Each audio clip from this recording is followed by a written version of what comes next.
Hi, I'm Terry from Heron Instruments. Today we're going to demonstrate how easy it is to change a water level meter electronic panel. All of Heron electronic panels are modular and removable in case it needs to be replaced.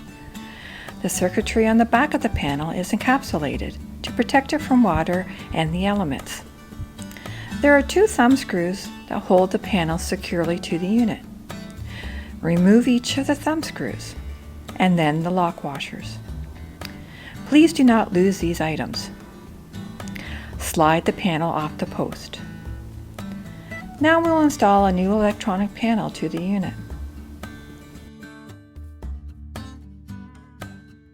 When putting the panel on, line up the battery box in the electronic panel under the Heron Instruments logo on the front plate. Slide the post through the holes in the panel. Put the two lock washers onto the posts. Then install the two thumb screws. The thumb screws need to be secured tightly.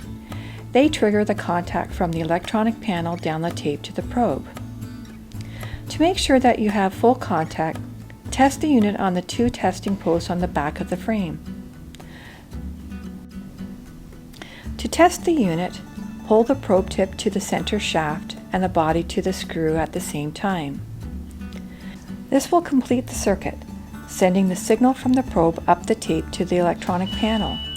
The buzzer will sound and the LED light will light up. We suggest you always carry an extra 9-volt battery in your backpack just in case. So this is how you change an electronic panel. If you have any questions, you can contact us through our website at heroninstruments.com. Thank you for watching.